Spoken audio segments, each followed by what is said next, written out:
But I think right now, almost Arne Slot needs to take him out of the firing line because he's trying to play him through this to get him up to the speed of play, but he doesn't look at it, and it's almost being detrimental to Liverpool, isn't it? Yeah. Playing him through this moment, similar to Kirkes playing, you know, and Szoboszlai playing in the right-back position. So I think these are two good quality players, regardless of how much money they cost. That goes out the window because, yes, people are going to talk about that, but that's what happened to Harry Maguire when he got to Man United. That was the biggest problem. These players are not saying, I'll be taking that money if they ask for that for me. Do you know what I mean? So forget about the price tag.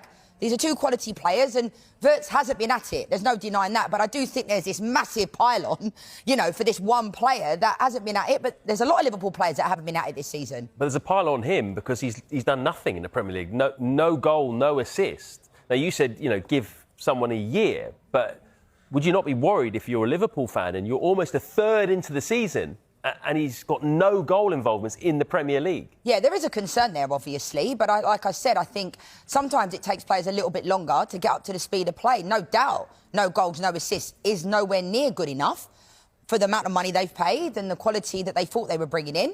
But I think you have to give him a little bit more time. Yeah, there is a concern there. Obviously, Arne Slot didn't want him to be at this moment in time. No goals, no assists. But like I said, this Liverpool side are very different to last year. He's walking into a Liverpool side that is lacking confidence. A lot of their players, their key players, have been underwhelming this year, and that's the reality. Every game we play is a test, especially because we are a new team. It's not the same because last season we played them both at home and now one of them is away. It's not the same because last season we faced Real Madrid, who had many injuries, and now they haven't. It's not the same because last season we were a different team than we are now. We're with them. When now all the injuries are back, they have the same squad and added a few.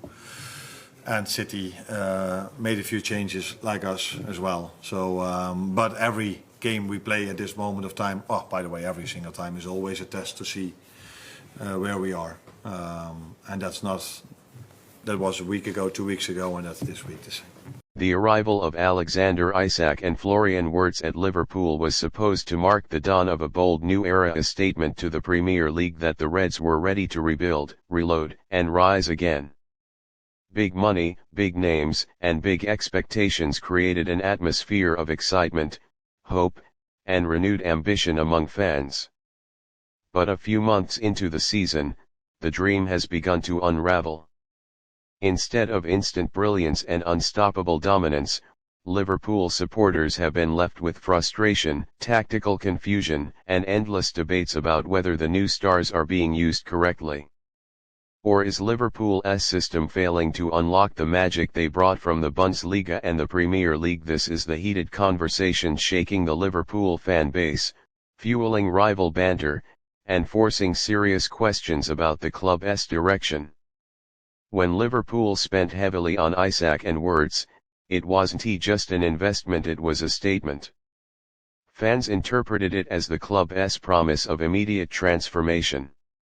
For players coming into a new system, with new teammates and a new tactical identity, the demand for instant perfection was always unrealistic.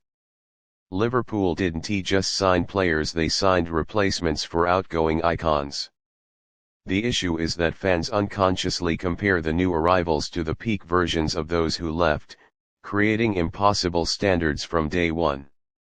This is where the real debate begins. Isak and Wirtz are world-class talents, but talent alone doesn't guarantee success. Football is about structure, balance, and cohesion, areas where Liverpool have looked shaky this season.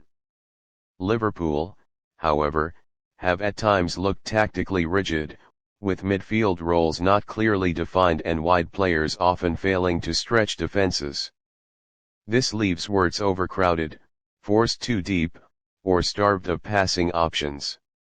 Too often this season, he has been isolated, dropping deep out of desperation rather than design. The result, he looks like he is struggling, but the truth is that Liverpool aren't consistently giving him the conditions to thrive. This hybrid has created inconsistencies. And when the system is unstable, the players inside it suffer, especially creative and attacking players. Despite the criticism and noise, statistical trends reveal something important. they are creating chances but not finishing them. Their expected goals assists numbers are higher than what has materialized. They contribute heavily in the build-up, even if the final output isn't yet perfect. This suggests underperformance, not lack of ability, the type of dip that usually corrects itself once chemistry and structure improve. Isak and Wirtz are playing with expectations on their shoulders, not freedom in their hearts. And a player without confidence often looks worse than he truly is. If Liverpool can build a cohesive, balanced system, one that supports their natural style of play, the duo could still become world beaters at Anfield, but failing to adapt the system could turn two massive signings into two massive regrets. Right now, the story of Isak and Wirtz at Liverpool is still being written. They are neither guaranteed flops nor guaranteed icons. They are talented players caught in the turbulence of a club in transition. If the club makes the right adjustments, Anfield could still witness the rise of a new attacking era. But if not, these two marquee signings risk becoming symbols of ambition without direction. For now, the debate continues, fierce, emotional, and unavoidable.